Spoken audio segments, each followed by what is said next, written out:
speaking of chaos and craziness, ladies and gentlemen, boys and girls, could we have an issue with Iran? This is a clear indication that the United States believes that an Israeli attack on Iran's nuclear facilities is likely to happen soon. The State Department has ordered the withdrawal of all non-essential U.S. diplomats out of Iraq, while the Pentagon has authorized the departure of military family members from the Middle East as the region braces for the possibility of another war. They're supposed to have meeting number 6 this weekend. I don't know if that's going to happen, but Steve Witkoff last week, speaking to Republicans, said, and I quote, there may be a mass casualty event should Israel strike. Boy. Based on Iran. Mass casualty. They said, as far as this goes, there's nothing off the table. There's no agreement that's been reached. And he talked about the ballistic missiles that they have, their capabilities. They're concerned that Israel's air defenses would not be able to handle Iran's response because they would shoot so many missiles that they just wouldn't be able to handle it. And, 2,000 ballistic missiles with warheads that can carry 2,000 pounds of explosive. You do the math. They also claim to have one that has 4,000 pounds of explosive on it. So at that point, it becomes, you go and kill 50 or 100,000. So they take out your nuclear program. You kill 50,000 of their people in Israel. What is Israel's response? Because my feeling at that point in time is some sort of nuke event,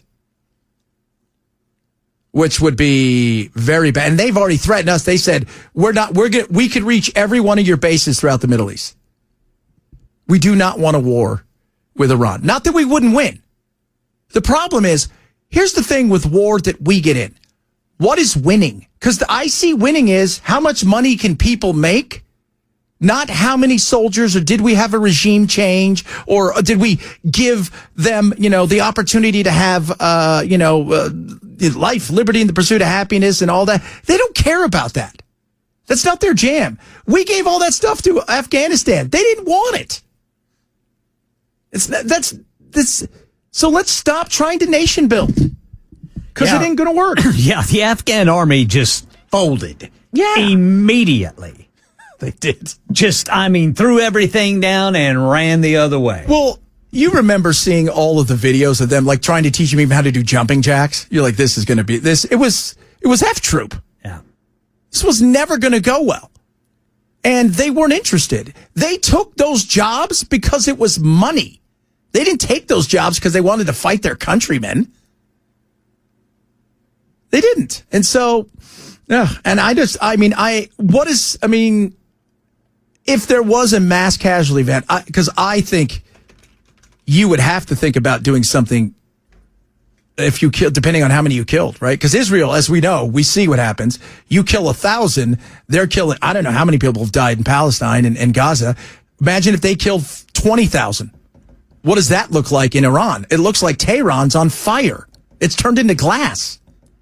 Israel is not messing around. No, they do not mess. They are, they're a different animal right now. Yeah, they are. And he is also under a lot of pressure. Bibi Netanyahu, pre-October 7th, there were tons of protests. He is already under indictment, I think, a couple different ways. He's under indictment, investigation. There were a few. There is all kinds of things with him, and that's why a lot of people think that he's continuing to push to keep this thing going, because anything that takes their eyes off of what's going on over there puts it back on him, and I don't think he wants any part of that.